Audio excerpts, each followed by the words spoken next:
Yordania dikenal sebagai negara yang dipenuhi gurun pasir. Wajar memang karena lebih dari separuh wilayahnya merupakan gurun pasir.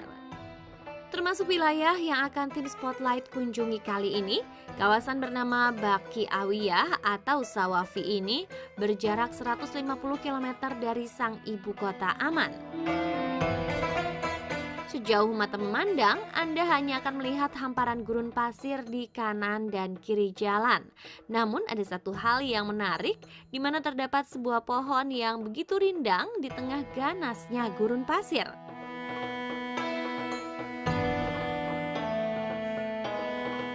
Dikenal dengan nama pohon sahabi atau pohon yang diberkati, dikisahkan pohon tersebut merupakan tempat berlindungnya Nabi Muhammad SAW saat beliau menemani pamannya Abu Thalib melakukan perjalanan untuk berdagang ke negeri Suriah.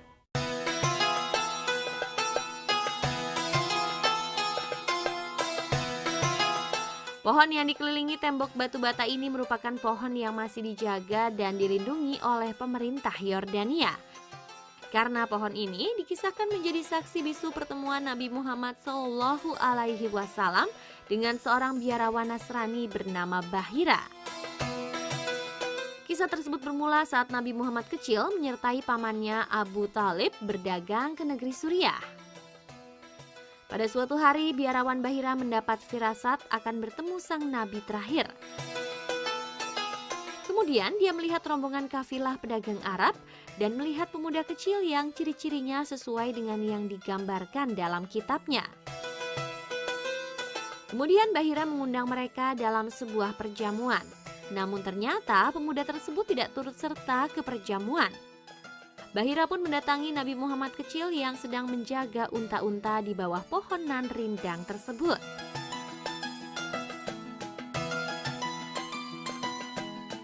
Konon, saat Nabi Muhammad SAW sedang berada di bawah pohon ini, ranting dan cabang-cabang dari pohon sahabi ini merunduk untuk melindungi Nabi Muhammad SAW dari terpaan sinar matahari.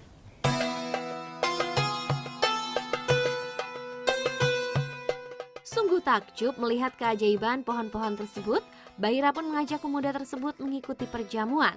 Namun Bahira lagi-lagi dibuat takjub karena sebuah awan kecil mengikuti pemuda tersebut kemanapun dia pergi. Akhirnya Bahira pun meyakinkan pamannya Abu Thalib bahwa pemuda ini akan menjadi nabi terakhir yang sesuai dalam kitabnya.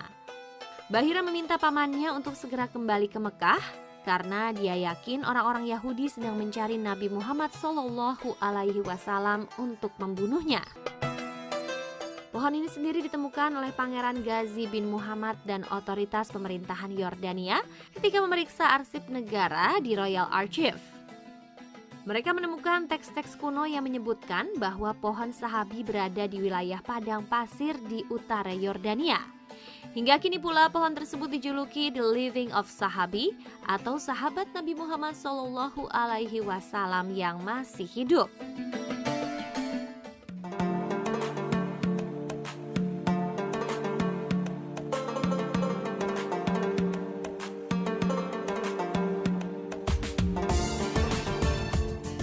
Mekah dan Madinah merupakan dua kota suci yang dikunjungi para jamaah haji maupun umroh di seluruh dunia. Selain memiliki keutamaan pahala yang berlipat ganda jika kita beribadah di dalam masjid-masjid yang berdiri di dua tanah haram tersebut secara berjamaah, melalui masjid-masjid itu pula kita diajak untuk menelusuri jejak Nabi Muhammad dalam mensiarkan agama Islam. Salah satunya adalah Masjid Ijabah yang terletak di Jalan Malik Faisal atau di sebelah utara makam Janatul Baqi, tempat di mana para sahabat, istri dan anak-anak Rasulullah dimakamkan. Meski terlihat sederhana, masjid ini menjadi saksi betapa Nabi Muhammad SAW sangat mencintai umatnya. Ya, disinilah beliau menunaikan ibadah sholat dan memanjatkan 3 buah doa khusus untuk keselamatan umatnya. Satu dari beberapa tempat yang menjadi tujuan perziarahan jamaah haji dan umroh adalah Masjid Sab'ah. Secara harfiah, Masjid Sab'ah berarti masjid yang berjumlah 7 buah, yaitu sekelompok masjid-masjid dengan ukuran kecil dan jumlahnya mencapai 7 buah. Selain digunakan untuk sholat, masjid ini juga dijadikan sebagai pos keamanan yang ditempati oleh ketujuh sahabat Nabi Muhammad SAW ketika terjadi perang Khandaq di bulan Syawal tahun 5 Hijriah di kota Madinah. Itulah mengapa Masjid Sab'ah ini disebut juga sebagai Masjid Khandaq.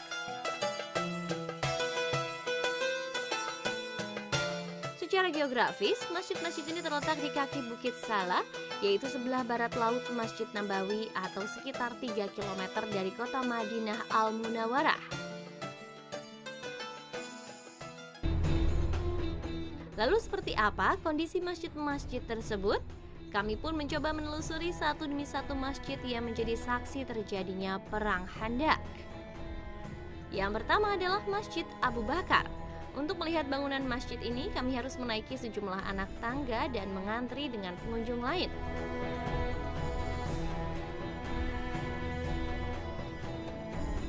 Tak jauh dari tangga Masjid Abu Bakar, kita bisa melihat Masjid Sahabat Nabi yang juga pencetus strategi Perang Parit, Salman Al-Farisi. Kondisi masjid ini tidak berbeda jauh dengan Masjid Abu Bakar.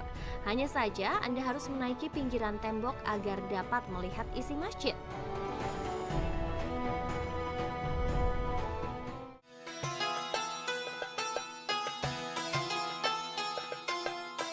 Selanjutnya kita harus berjalan beberapa meter untuk menuju ke Masjid Umar bin Khattab. Dan jika dilihat kondisi bagian dalam masjid ini memang sudah tidak layak lagi untuk dijadikan tempat ibadah.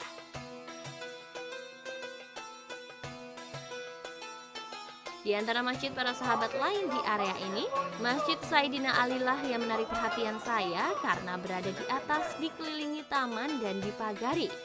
Tujuannya agar tidak disalahgunakan oleh kaum Syiah.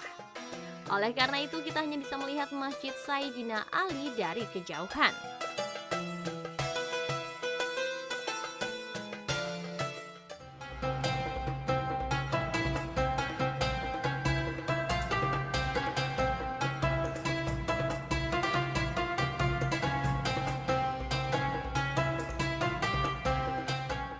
Setelah selesai melaksanakan ibadah umroh, kami pun bergegas menuju sebuah bangunan berwarna coklat kuning yang terletak sekitar 200 meter dari pintu akses menuju Bukit Marwah ke arah terminal Ship Amir di sisi kanan Masjidil Haram.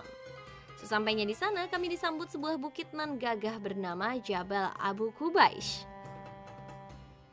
Ya, bangunan inilah yang konon adalah rumah kelahiran baginda Nabi Muhammad SAW.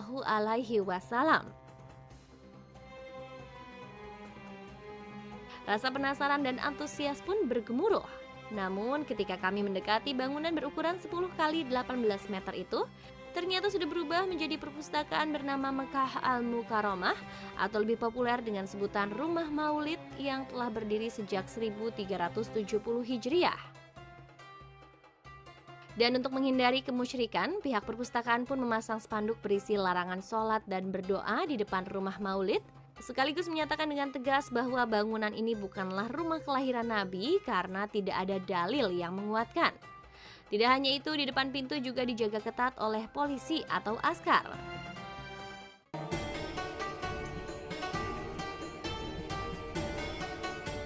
Nah pemirsa, lengkap sudah informasi mengenai beberapa masjid dan lokasi bersejarah yang menjadi saksi perjuangan Nabi Muhammad SAW.